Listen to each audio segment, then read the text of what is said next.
Voilà. Ah Bonsoir bah à voilà. tous. Bonsoir. Salut Jean-Pierre. Salut Nico, mais qu'est-ce que tu Allez. fais là, toi, à côté de moi? C'est pas toi qui es venu sur mon canapé? Non, c'est toi qui es venu sur mon canapé. Bon, bah, Ah c'est bah, un peu nouveau comme formule. À la ouais. tienne, en fait, on peut Allez, trinquer. bah oui, pour une fois qu'on peut trinquer, profitons-en. C'est Allez, lève un peu sympathique. ton verre, que les gens puissent en profiter. Chin chin. Voilà. Bon, alors, Alors, ce soir? qui c'est qu'on a invité? Bah, tu sais pas. C'était pas Neymar? C'est ça, ouais. Donc, Bah, regarde sur l'écran, t'es sûr que c'est bien lui? bonsoir, on est marre? Oui. Non, non. Bon, allez, on va arrêter avec nos blagues à 3 sous, Ah, hein. des balles.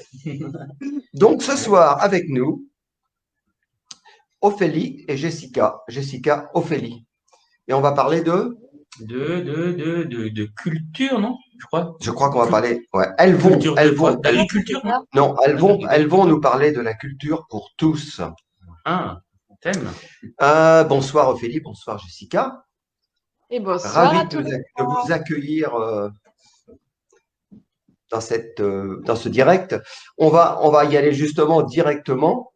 Est-ce que vous vous présenteriez? Alors, c'est un peu spécial comme exercice ce soir, parce qu'en fait, on a deux personnes à interviewer en même temps, donc on va essayer de pas trop se marcher sur les pieds les uns les autres. Ça va être plus facile entre Nico et moi, parce que là, pour une fois, Pourquoi? on est côte à côte. Donc, vous vous présentez, Jessica, tiens, en 2 mots. Tu peux dire un ça peu va d'où être un tu petit viens, peu, mais vers où tu en vas. 2 mots, bon, bah, je m'appelle Jessica. Avant, je travaillais donc dans un IME, qui est un institut médico-éducatif pour enfants, adolescents et polyhandicapés et accompagner aussi des personnes avec troubles du spectre autistique.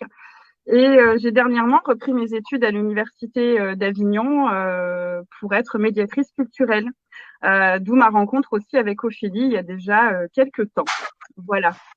Très bien. Donc là, en fait, tu as fait tout un cheminement qui t'a mené de ce métier vers la culture. Et donc, c'est un cheminement dont tu vas nous parler plus tard. Et là, on va peut-être laisser Ophélie se présenter aussi. Alors, Oh là là, mais là, l'exercice de faire aussi court, je sais pas. Eh ben, en tout cas, je suis ravie déjà de vous avoir là autour de moi, en tout cas sur cet écran, et, et enchantée de parler avec vous de ce sujet. Moi, en quelques mots, euh, bon, j'ai 33 ans, ça fait oui, ça fait plus de 10 ans que j'ai mis un pied dans la culture et j'ai commencé par la pratique, la danse.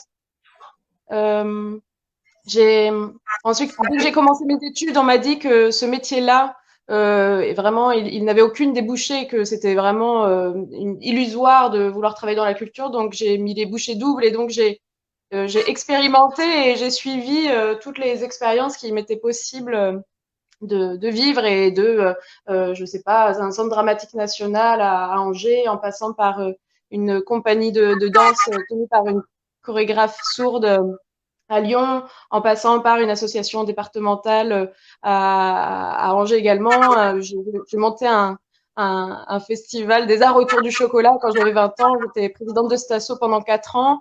Et puis, j'ai aussi travaillé donc pour des projets à l'hôpital et pendant une année. Enfin voilà, j'ai fait tout ce que je pouvais pour découvrir, explorer et comprendre ce qui m'intéressait. Il y a un son, le son est pas bizarre. Non, non, le son va bien. Il n'y a pas de souci. Et voilà, Et donc donc, je moi, suis arrivée à Avignon. Ouais, je suis arrivée à Avignon il y a 10 ans, pile poil. Et j'ai travaillé dans une très belle structure, un centre de développement chorégraphique national. C'est un lieu de danse à Avignon. Et j'y suis restée 3 ans et demi.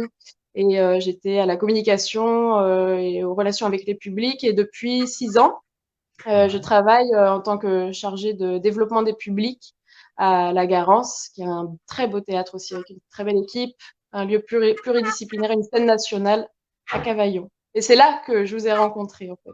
absolument, c'est là qu'on s'est rencontrés un soir, et c'est là que tu m'as parlé de quelque chose d'un peu singulier qui se pratique dans le Vaucluse, qui s'appelle les chuchoteurs, et tu m'as présenté la première fois que je me suis retrouvé à être accompagné en tant que personne aveugle dans un spectacle. Ma première accompagnatrice, ça a été Jessica. C'est comme ça qu'on est devenus amis.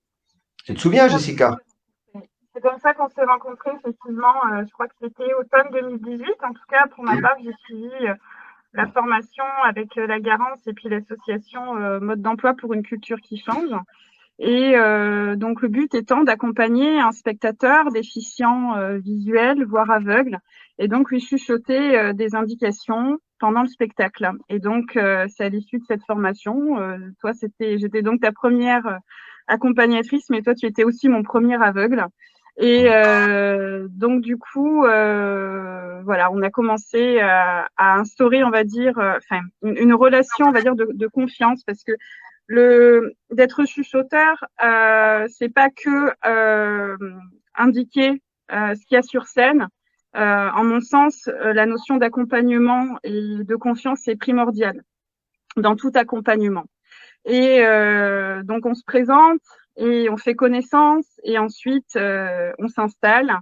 Et ensuite, on met en place, en tout cas, en mon sens, c'est important de mettre en place un code parce que de chuchoter directement à l'oreille d'une personne peut être assez intrusif, en mon sens.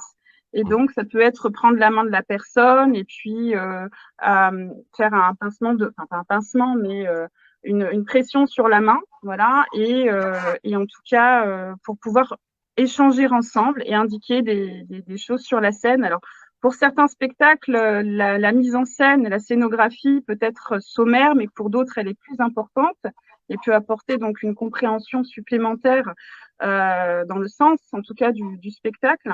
Donc, il faut être assez vif et en tout cas aller au cœur du sujet. Mais en tout cas, chuchoter, c'est aussi dans les deux sens, puisque la personne que j'accompagne a peut-être elle aussi besoin d'indications supplémentaires que la personne ne lui aurait pas forcément fournies. Voilà, en tout Donc, cas, c'est nous, en une belle l'occurrence, aventure humaine. ouais, c'était passé par la parole et aussi par des mouvements avec la main. Tu m'expliquais des choses, tu me dessinais des choses et tout ça. Pour pas rester trop longtemps sur notre expérience personnelle, Ophélie, tu pourrais nous dire comment c'est né les chuchoteurs un petit peu? Ouais, bah, par exemple, c'est né pour là ce que je suis en train de faire. Par exemple, j'ai enfilé une espèce de tenue un peu kitsch, tu vois, qui appartenait à ma maman dans les années 90 et je viens de mettre une grosse paire de lunettes et si je veux vous accueillir avec moi dans mon gros délire, je suis bien obligée de vous dire quand même que j'ai une grosse paire de lunettes et une tenue complètement kitsch, zébrée, rouge et noir, tu vois, donc c'est un peu en fait. C'est un peu ça l'idée, c'est juste de permettre à tout un chacun et avec ses différences de pouvoir vivre un moment partagé avec d'autres sans se sentir exclu parce que il lui manque la vue ou l'ouïe. Et ça, c'est le travail de médiateur culturel et de chargé de relations avec les publics, c'est de voir comment on fait pour accueillir au mieux. En fait, c'est presque du bon sens, en fait. Ouais. Oui, il faut se donner les moyens de faire ça. C'est surtout ça, tu vois, en fait. Et avoir- Et là, Et on est c'était donc. quoi ta question déjà, Jean-Pierre? Ma question, c'était comment les chuchoteurs sont arrivés? Qu'est-ce que c'est que les chuchoteurs, en fait? Comment ça s'est créé, l'association? En fait, il y avait un travail qui était fait dans le théâtre où je travaille à la Garance, à la scène nationale du Cavaillon, sur les questions d'accessibilité pour les personnes en situation de handicap, donc les personnes sourdes et malentendantes d'une part, et les personnes aveugles et malvoyantes. Et sur ce sujet-là, toujours la question et l'enjeu important, c'est de savoir, mais comment on peut faire, s'il vous plaît, pour rendre l'entièreté de la programmation accessible, et notamment pour les personnes aveugles. Et donc, je me suis inspirée de ce dispositif qui s'appelle les souffleurs d'images, qui a été monté par le Centre Ressources Théâtre Handicap à Paris. Et Pascal Parsat, son fondateur, s'est installé à Avignon, dans le Vaucluse. Et donc, simplement, je me suis rapprochée de lui pour voir comment on pouvait non pas copier, mais comment on pouvait adapter ce dispositif avec notre territoire, notre lieu et notre envie surtout de créer la rencontre entre les spectateurs. Et donc, nous avons formé un ensemble de personnes volontaires, hommes et femmes de 20 ans à 65 ans, qui est désireuse d'apprendre à chuchoter. Et puis voilà, Pascal Parsat, donc les ayant formés, on a aussi monté un travail sur le territoire avec deux autres théâtres permanents, le Totem et le Théâtre des Dons, pour avoir une espèce de synergie, de travail voilà, en une espèce de stimulation et sur le territoire pour essayer de diffuser, d'essayer d'expérimenter, de soutenir.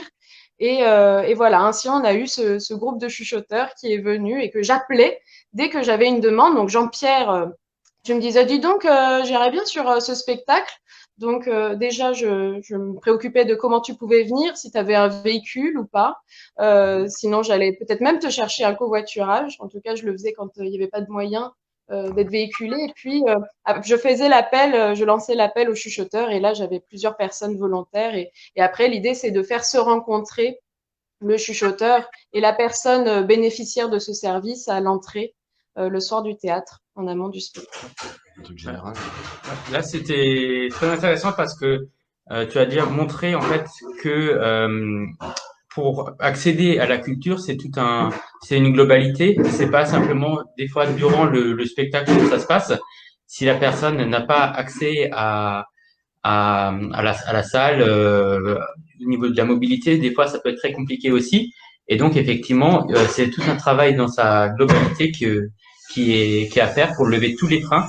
Il y en a, si tu en oublies un, des fois ça peut ruiner tous les efforts. Et là en fait, donc on a beaucoup parlé du handicap, mais là on est vraiment dans la culture pour tous. Et donc peut-être vous pouvez parler aussi un peu de d'autres publics aussi qui peuvent être touchés par votre travail au quotidien.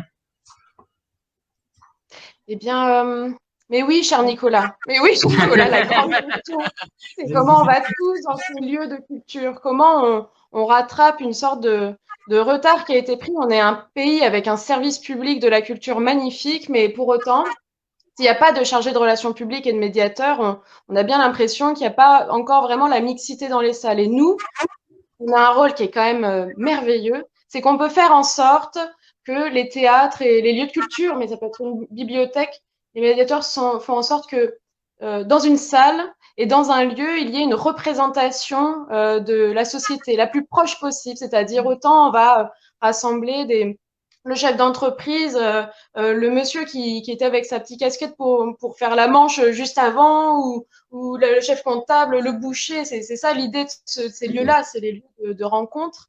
Et puis donc, il faut surtout ne pas s'endormir sur ses lauriers et puis aller chercher qui ne fréquente pas nos lieux et puis simplement essayer de déconstruire, de voir mais comment on peut faire en sorte que ça se rencontre, au moins que chacun puisse passer la porte du théâtre en se disant tiens, c'est aussi un lieu pour moi, et puis après faire le choix d'y aller ou pas.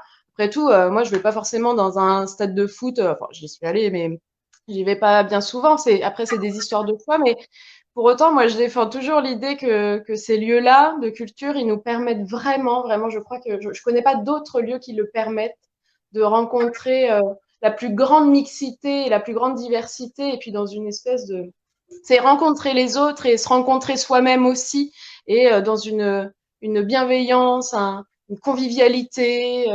Vous savez, même les personnes qui sont en grande précarité, qui n'ont pas un sou, on pourrait se dire que l'importance pour eux, ce serait de leur trouver un toit et à manger, et c'est évident. Mais en fait, ils ont aussi besoin de dignité, de retrouver confiance en eux, et puis d'oublier aussi les soucis voilà, de rêver, de s'évader, de se mélanger et voilà, de rencontrer. D'être avec tout le monde, oui, avec monsieur Voilà. tout le monde. Dis Voilà, Jessica, pardon. oui, pardon, vas-y, Jean-Pierre. Oui. Je te coupe là où tu voulais.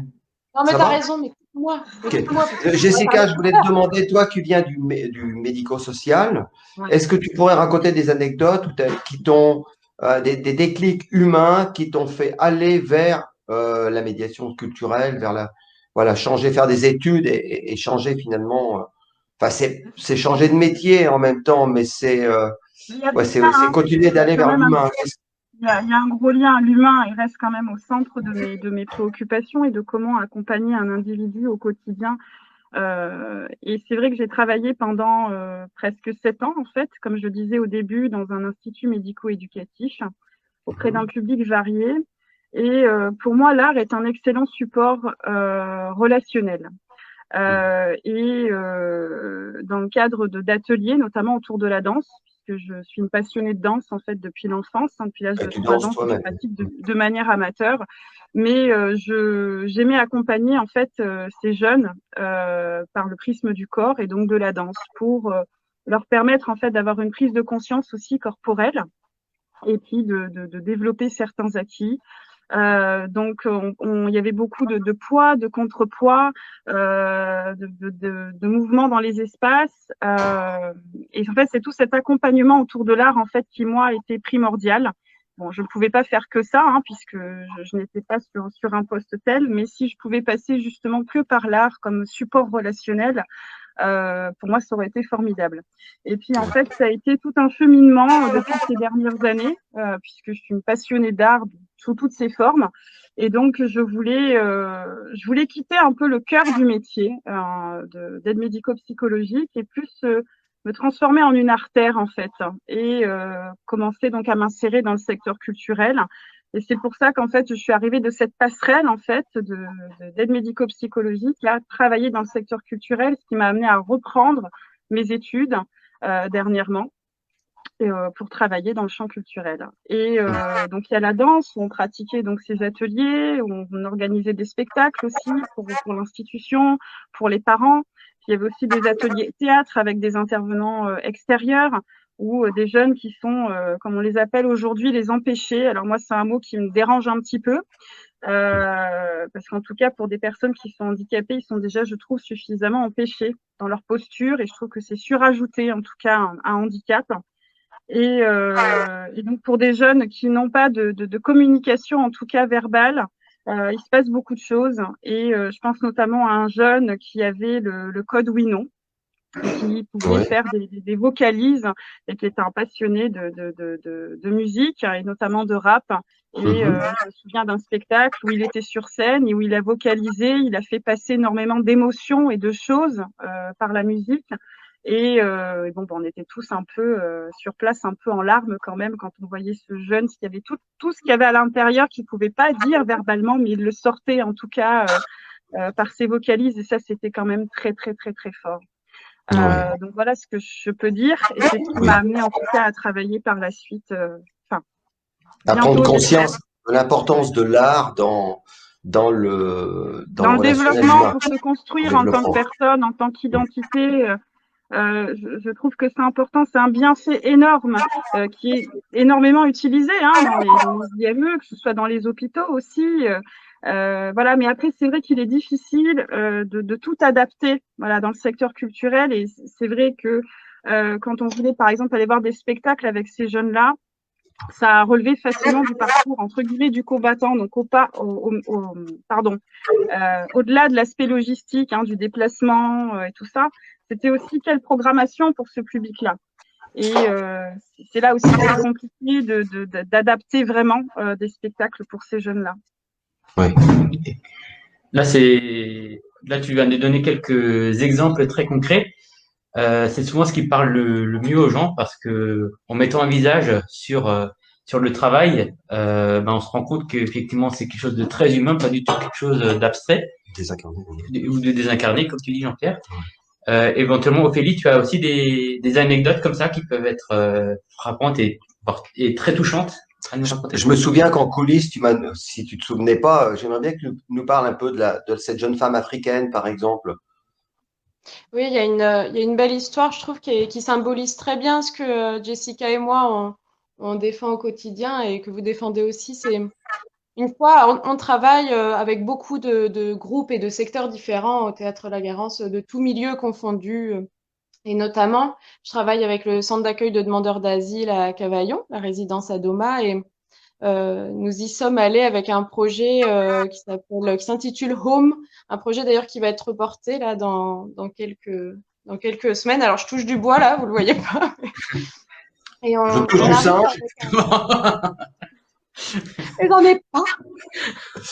Et donc nous arrivons avec un contrebassiste et un beatboxer, donc Thibaut Cellier et Napoléon Maddox. On arrive au centre d'accueil de demandeurs d'asile et on leur dit que voilà, il va y avoir ce concert et que au sein de ce concert, ils seront intégrés, ceux qui le souhaitent, et notamment sur la question du home, c'est le chez-soi.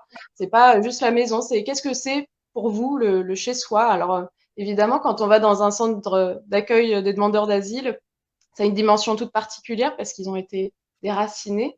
Et donc, il y a une dame qui vient du Nigeria et qui voilà, timidement commence à chanter, puis se lève. Et là, elle partage avec nous un chant, mais qui est magnifique. Et on se rend compte en fait que ce chant, elle l'a pas chanté depuis qu'elle a quitté son pays. Il y a une émotion à ce moment-là qui est absolument magnifique et partagée entre tous. Et moi, ça me raconte que c'est complètement dingue parce qu'on est dans une société qui marche sur la tête. On regarde les gens dans ce qui nous sépare, on regarde ce qui nous sépare, on regarde Voilà, c'est les ça. situations, on regarde nos différences et on est tous absolument différents, évidemment, mais on regarde assez peu quels sont les potentiels et les trésors en chacun, tout ce qu'il y a de beau. Et ça, ça appartient à la culture et c'est ça qui est absolument magnifique. C'est comment je peux te rencontrer par bah, voilà, tes capacités, ta culture, tes racines, un chant, une recette de cuisine. Et ce moment-là, moi, il m'a tellement parlé, je me suis dit que j'avais tellement envie de le partager avec la terre entière et que simplement les gens puissent partager, vivre avec nous ce moment-là. Alors, et ils le vivront pour certains d'entre eux dans une salle de spectacle, espérons-le, en avril, si on peut reporter bien sûr ce projet. Ouais. Mais voilà, c'est des moments de grâce comme ça où on se rend compte que juste cette personne-là qui a mené un parcours du combattant et à qui on demande juste évidemment de remplir des papiers pour Des cases, des papiers, ouais. Ouais. rester en vie. Et puis donc, elle est une situation administrative pour beaucoup de gens et en plus pour d'autres, elle est quelqu'un qui est migré, qui est bon. En tout cas, c'est avant tout une femme, une combattante, une guerrière et qui a des choses magnifiques à partager. Et ça, ce serait quand même tellement beau que les gens puissent avoir envie de rencontrer l'autre comme ça, quoi, d'être curieux de l'autre. J'étais en train d'écouter quelque part cette femme, tu vois, qui pour la première fois, on lui dit, mais libère ce chant qui est en toi, quoi, que personne n'écoute ici, quoi. Et ça, je trouve ça, waouh, tu vois. Jessica, t'attends quoi, toi, bon, voilà, tu vas sortir de tes études, là, prochainement, et à condition que le monde reprenne dans, comment dire ça, enfin, que l'avenir ressemble un peu au passé quand même, un petit peu, c'est-à-dire que les salles se rouvrent le plus rapidement possible. Et je sais de quoi je parle. Moi, j'ai un spectacle de prévu là au Théâtre de Loul le 27 et le 28 février à Avignon. Et bon, bah voilà, moi c'est pas urgent, mais il y a des gens. Enfin, on va pas développer, c'est pas le propos ce soir, mais c'est absolument terrible ce qui se passe aujourd'hui, notamment pour la culture. Bon, bref. Jessica, ouais, qu'est-ce que tu attends? Qu'est-ce qui te fait vraiment vibrer? Qu'est-ce que tu imagines que tu aimerais qu'il se passe vraiment dans les années à venir pour toi? Qu'est-ce que tu aimerais mettre en place? Qui tu aimerais amener en fait? Quels gens t'aimerais pouvoir amener à des spectacles? Est-ce que tu as des rêves comme ça que tu caresses? Je crois qu'aujourd'hui, on a quand même un peu tous un handicap, de manière générale. Alors, au-delà, même avec ce qu'on vit tous aujourd'hui, alors je ne vais pas dire qu'on vit dans un monde d'autistes parce que ce serait inapproprié comme terme, mais en attendant, on est quand même tous privés de nos interactions sociales, d'une certaine forme de communication aussi vis-à-vis de nos comportements. Après, il va de soi que par l'avenir, moi, ce qui me botte et ce qui me fait vibrer, c'est de créer des projets. Créer des projets qui peuvent permettre une certaine forme de réunification, d'aller vers l'autre, de s'écouter, de se voir, de se rencontrer. Peu importe, comme disait justement Ophélie tout à l'heure, nos différences, parce que justement, c'est ça qui permet d'avancer, c'est le fait aussi qu'on soit tous différents. C'est là que c'est important. Je crois que justement ces périodes de crise là comme ça nous remettent un peu. Je ne sais pas si ça nous remettra dans le droit chemin ou pas, mais en tout cas de se regarder un peu plus soi-même et qu'est-ce qu'on peut faire pour soi-même et pour les autres aussi, de leur permettre un mieux-être, une découverte. Et ça, je pense que c'est fondamental en fait aujourd'hui, notamment dans la culture, qui est un peu symbolique de ça aussi. Et voilà, la Moi, rencontre. La j'aime rencontre. beaucoup ouais, j'ai été très touché ce que disait Ophélie tout à l'heure sur la séparation, quoi. Il y a une séparation entre les gens et c'est une séparation de fictive en réalité, quoi. Il faut qu'on arrive à retrouver, à montrer à l'autre qu'on est qu'on est humain tous, quoi, et qu'on vibre tous avec des choses différentes. Et c'est là où il faut aller chercher des gens, quoi. vraiment. Alors, moi, je trouve qu'on a beaucoup parlé d'un avenir plus ou moins proche, d'un avenir espéré en tout cas, Mm. qu'on ne peut pas qu'on ne peut pas fixer pour le moment. On n'a aucune visibilité sur ce qui va se passer. Donc, j'avais une question qui me vient. Est-ce que ce soit par votre rôle que vous jouez dans les structures dans lesquelles vous travaillez, dans lesquelles vous êtes engagé, ou dans votre vie personnelle, est-ce que vous avez trouvé quand même des solutions actuellement pour continuer à nourrir intellectuellement? Parce qu'à ce moment, c'est ça, on ne fait plus que Mm. se nourrir,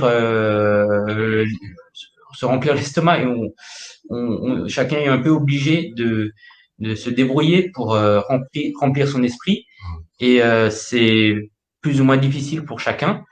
Est-ce que vous trouvez quand même des petites solutions pour aller vers des personnes qui là sont vraiment la plus grande précarité, notamment à ce niveau-là? Tu demandes plus à Ophélie actuellement qui travaille au. Oui, enfin là, comme dit, c'est que ce soit au niveau du travail ou que ce soit dans la vie personnelle éventuellement. Ouais. Moi, actuellement, je suis quand même très enfouie enfin, pas très enfouie, mais en tout cas, je suis énormément sur mes cours. Donc, ça me prend beaucoup de temps et j'ai pas forcément le temps pour m'évader. Mais toujours est-il que dès que je peux écouter un peu de musique ou comme là, actuellement, je suis en Ardèche et faire une balade à cheval et aller rencontrer un peu de monde comme ça. Mais sinon, je pense qu'Ophélie, oui, a sûrement probablement plus d'exemples à donner que moi à l'heure actuelle, en tout cas. T'es là, Ophélie? Ouais, je t'aime. Bref, c'est une période qui est vraiment morose, je trouve, y compris, enfin, en particulier pour un lieu de culture. Moi, à titre personnel, je me suis rendu compte que ce qui me sauvait vraiment, c'était quand je me sens créative, à savoir de dessiner, de faire de la photo, c'est de pouvoir s'éveiller et profiter de ces temps de recul. Mais ça, c'est très personnel et Oui. au contraire, dans le cadre du travail et dans le cadre professionnel, c'est vrai qu'on a, je trouve, encore une responsabilité. Même en étant fermé, on essaie quand même de maintenir tous les projets possibles et des projets qui se passent, notamment là cette semaine, un projet qui commençait dans des crèches de formation ou Ouais. un projet avec la jeunesse et toujours dans l'envie pour nous de créer de la mixité entre des jeunes qui parfois ont des situations vraiment cassées, abîmées. Et en fait, la responsabilité, je dirais, c'est de vraiment rester à l'écoute et attentif le plus possible. En fait, quand on travaille dans un théâtre, c'est vrai qu'on est en relation avec beaucoup de personnes, en plus, qui sont vraiment formidables, qui font un travail de terrain, notamment dans le champ social. C'est vraiment très impressionnant comme ils sont à l'œuvre sans cesse. Et donc, simplement de prendre des nouvelles, de savoir comment ça se passe pour eux, quelles sont leurs réalités et pouvoir leur dire que bon, mais il y a des projets à venir et qu'on ne les oublie pas et continuer à projeter des choses avec eux, ça a l'air de rien, mais je crois que ça participe aussi du lien et de nous relier toujours, quoi, de faire en sorte que on soit un peu solidaire ou qu'on soit juste des personnes aussi, pas seulement des professionnels dans l'action, mais simplement aussi Les êtres humains, ouais. des personnes qui, voilà, qui ont une vraie envie, un vrai engagement aussi pour les habitants sur les territoires. Et voilà. Je ne sais pas Mm. si Si, si, ça tout à répond. fait, ouais. Oui, oui. Moi, je sais qu'il y a quelque chose qui m'a beaucoup touché dans mon travail entre guillemets, enfin, modestement, de, de transmetteur, hein, conférencier, c'est d'aller en prison. Ces derniers temps, j'ai eu l'occasion, je remercie, j'en profite parce qu'elle peut-être qu'elle est là, Catherine Bureau et aussi Mathieu Ricard, qui m'ont permis d'aller récemment en Dordogne. J'étais allé aussi il y a 2 ans, donc à Mozac, au centre pénitentiaire. Et j'étais allé aussi au Pontet, qui est plus chez nous, là, à Avignon. Et là, je me suis dit, mais wow, c'est fondamental, quoi, de pouvoir d'amener du dehors à l'intérieur. Ça m'a. Vous le faites, ça, vous aussi, à Cavaillon, non? Vous faites venir aussi les détenus de temps en temps? On fait venir les détenus au théâtre et Oui. souvent d'ailleurs c'est la première fois qu'ils mettent les pieds dans un théâtre et c'est souvent mais bouleversant parce qu'évidemment pour eux c'est un prétexte à sortir et tant mieux quoi à la limite peu importe. Et souvent on leur fait rencontrer des compagnies, alors des métiers aussi, en fait, des métiers qu'ils n'ont jamais rencontrés, des compagnies, des fois des textes aussi. Je pense à un Marivaux, faire rencontrer du Marivaux à des hommes détenus, bah, en fait, ça peut créer, susciter mais des conversations et des débats passionnants. Et on va aussi amener des spectacles à l'intérieur des murs du centre pénitentiaire d'Avignon-le-Pontet. En effet, Ah bah, ouais. toujours en lien avec les partenaires. Et c'est des moments toujours, je trouve, qui ont une intensité particulière, vraiment, parce qu'il y a moins de filtres aussi. On est vraiment dans le moment présent et voilà. Et souvent, c'est pour assez peu de personnes, évidemment, mais assez peu de détenus à la fois. Mais à chaque fois, il y a quelque chose de bouleversant de l'ordre de la rencontre. Enfin, là encore, j'ai beaucoup d'exemples, mais ça pourrait être Mhm. long. Mais vous, c'est intéressant aussi, Nicolas et Jean-Pierre, que vous témoigniez de ça aussi, de ce qui est important pour vous dans vos pratiques artistiques ou culturelles. Bah, écoute, nous, c'est assez facile hein, de rencontrer nos différences, en fait. Tu sais, par le simple fait de Nicolas et moi, on bouge beaucoup, on voyage, on fait des, voilà, on a des projets qui se développent et tout ça. Et moi, je trouve que c'est tellement important. Alors, Nicolas voit très mal, moi, je vois pas du tout, et de pouvoir faire rencontrer ça aux gens, moi, je trouve ça, voilà, c'est d'une certaine manière, ça, c'est une, comment on pourrait dire ça, Nico? C'est un, de faire rencontrer aux autres nos différences. Moi, voilà, c'est quelque chose qui me bouge, quoi, vraiment. Je le fais, ma vie est pas faite, je le fais pas pour ça, mais je sais que ça a ça bouge les gens. Tu vois, quand tu arrives, moi, souvent, quand je me balade dans la rue, ça m'arrive, quand je sympathise un petit peu avec les gens qui me guident, je dis, vous avez déjà guidé d'autres gens avant? Vous avez déjà rencontré des aveugles? Enfin, voilà. Moi, là, quand on parle de la culture pour tous, en fait, la culture pour tous, souvent, on pense culture, de manière très limitée, c'est-à-dire théâtre, livre, moi j'écris, je ne sais, mais en fait, est-ce que ça serait pas plus l'humain pour tous? Ben, de toute façon, quand on pense à la culture pour tous, il faut déjà réfléchir à ce que chacun recherche en général dans la culture. Donc c'est découvrir de nouvelles choses aussi, et aussi quelque part aller à la rencontre de l'autre. C'est toujours une occasion aussi de par exemple l'après théâtre, l'après film, c'est des moments très importants qui sont peut-être aussi importants, voire peut-être encore plus importants pour la personne qui la vit. Et donc c'est pour ça que je disais tout à l'heure qu'il faut vraiment voir les choses dans leur globalité. Et c'est pas parce que j'aurais passé une demi-heure, une heure avec un casque sur la tête à écouter de descriptions que j'aurais forcément passer un aussi beau moment qu'un autre, parce que le but c'est pas de m'isoler, quoi, c'est de s'ouvrir pleinement, quoi. Donc ouais. Donc bah voilà. Donc le vilain technicien Julien, qu'on remercie quand même, nous fait signe que Qu'on arrive un peu au bout. ouais. Est-ce que vous auriez un peu avant que nous mettions un point, une ponctuation finale, est-ce que vous auriez quelque chose l'une et l'autre vous avez vraiment envie de dire là qu'on aurait oublié dans nos 30 minutes? C'est un peu large comme, Si ce n'est se rencontrer, si ce n'est un peu plus se voir, voir l'autre tel qu'il est, voir l'autre tel qu'il est, sans jugement. C'est pas une utopie, hein. Oui, oui, j'entends. C'est une vraie démarche Pour moi, humaine, c'est quoi. vraiment Voir l'autre. réel. Ouais. Voir l'autre tel qu'il est. Voilà, je peux pas dire plus. C'est l'émotion. C'est énorme, c'est énorme, c'est énorme. Julien, Ophélie, je voudrais bien que tu me dises quelque chose. Julien, il n'y a pas des questions qui apparaissent pour le moment? Non, sinon tu les as entendus déjà. Ok, bon. Vous avez du vrai direct, hein? Ah, Ophélie, du coup, tu as un petit mot aussi encore à rajouter? Oui, bah le mot effectivement de la fin, c'est de se dire que là, on prend des décisions pour nous tenir en vie biologiquement. On parle de santé, mais on oublie complètement de se poser la grande question philosophique de ce qui fait qu'on est en vie. Et comme je rejoins complètement Jessica et je trouve qu'on a besoin d'être beaucoup mieux reliés. Ça peut être spirituellement, mentalement et à travers les émotions et qu'on puisse se rencontrer de nouveau avec nos joies, nos rires, nos fragilités, et puis de savoir qu'on est tous quand même humains et qu'on a tous ces contours-là et que c'est complètement OK et qu'on peut tous vraiment se rencontrer. En vrai, on a tous en commun aussi. Voilà. Mais en même temps, Pour moi, c'est une époque qui est pas évidente parce que la vie nous invite à lâcher ce qu'on a connu en fait.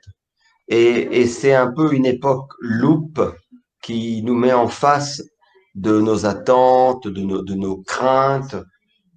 Moi, voilà, c'est une époque très difficile, mais c'est une époque très très passionnante. Alors après, bon, voilà, hein, quand on tombe malade, c'est pas facile, hein, évidemment. Mais voilà, moi, je voulais dire que c'est une époque très très forte. Et j'ai pas, moi, je me sens pas toujours de dire le vilain ennemi, le Covid. Voilà, c'est la vie qui nous invite peut-être à nous poser des questions c'est ça. assez essentielles. De quoi avons-nous besoin? Eh ben moi, je trouve que la culture pour tous, on en a vraiment besoin. Ça fait longtemps. Mais Voilà. tellement, Jean-Pierre. On approuve, Jean-Pierre, on approuve. Écoutez, voilà, bon, moi je pensais que ça allait Neymar, qu'on devait. Nicolas m'a dit que c'était Neymar hein, qu'on devait interviewer ce soir. Bon, voilà. Hein. C'était très bien quand même. Hein, je Mais trouve. c'était Ça te fait chier quand même hein, avec ce. Quand même, hein, c'était pas mal. En tout cas, merci Ophélie de nous avoir apporté les effluves de la mer où tu étais aujourd'hui. Et merci à vous vraiment pour votre invitation. C'était super d'être là. Et puis Jessica qui est en Ardèche et qui a fait du cheval toute la journée. Merci de nous avoir amené les effluves. De crottin, hein, c'était très bien. De crottin. On vous embrasse très très fort. Et puis, puis tous les gens qui nous écoutent, alors il y a quelque chose qu'on n'a pas précisé, qu'on a vraiment envie de dire, c'est que si vous avez envie d'intervenir dans un direct, c'est quelque chose qui vous tient vraiment à cœur, dont vous voulez parler, contactez soit Nicolas, soit moi sur Messenger ou autre. Et puis voilà, on vous laissera la parole. On a plein de gens, on a plein de belles rencontres à vous proposer dans les semaines à venir. Merci beaucoup Ophélie, merci beaucoup Jessica. Merci pour votre initiative, c'est formidable, c'est génial. Vous êtes top, vous êtes top. Salut à tous. Et cette fois, on a eu deux rencontres comprises, hein. Franchement, super. C'est de mieux en mieux. Allez. Ciao, ciao. Santé tout le monde. Ciao. Santé, santé. Bye bye. Bye.